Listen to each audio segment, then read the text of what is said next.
Checking engine oil. Okay, we have three examples of three cars here. We're going to check our engine oil real simply and what to look for to purchase when you purchase your first car. So this is a 99 Ford Windstar. You want flat, level ground. You do not want it on a hill or incline of any kind. Pull the dipstick out, and the first one's kind of a waste, and you want to actually just feel the oil and see if it feels gritty or any contamination whatsoever. And I do see a little bit of contamination on my finger here. So your first dip, you're not checking the oil level, you're just checking for contaminants. And then the second dip, you just put it in, pull it straight out. You never want to hold it up. And look at this. I would not want to buy this car. I'd walk away right now because I'm not even showing the oil level on this. Okay, so most likely I'm sitting at least a quart low. If it was right here, maybe a half a quart. It should be in between each, on this dipstick, right on the hash mark between each dot. And you always want to check both sides to see what the level is, not just one side. So I am low on oil, so I definitely have a leak or I'm burning it. I'm also going to pull my cap off. I'm going to peer inside and see if I have any kind of oil leak contamination or oil contamination. You could see kind of some crusties on this. That's not a good sign. And you just want to check and look inside and see if you see anything that looks like that there's somebody never changed their oil.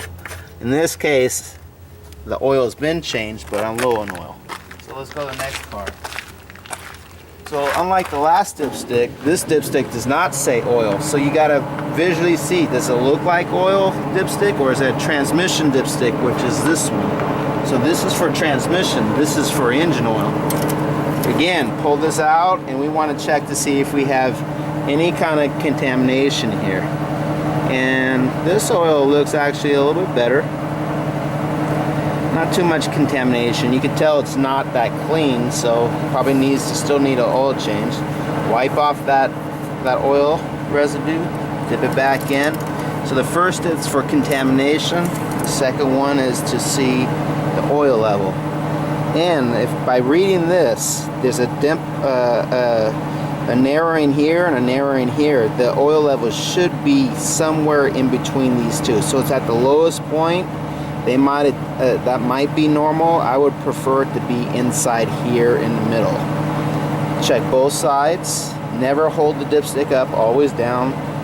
And this one looks like it's full, but it could probably have like a half a quart more.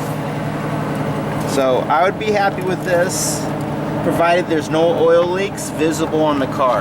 I look inside my cap, make sure the seal's good, look inside, and this one you can see inside, it looks really clean. This person took care of their car really well. So you could see that there's no like oil residue, contamination, or any kind of crusty, oily goo in there. It is clean, and that's a good indicator that this is a good motor, provided there's no oil leaks. Okay, and now we'll go to the third vehicle. Again, there's nothing that tells you that that is the oil dipstick. So you have another dipstick down here. This is the transmission dipstick. That's not the one you want. You want to use the one that's oil. And this is confusing too, because usually oil is indicated by yellow. In this case, I know by location that this is orange, so it doesn't really match a lot of manufacturers' yellow color coding, but this is your oil level dipstick.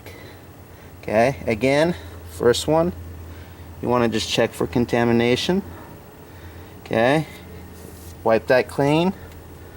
Put this back in and check your oil level.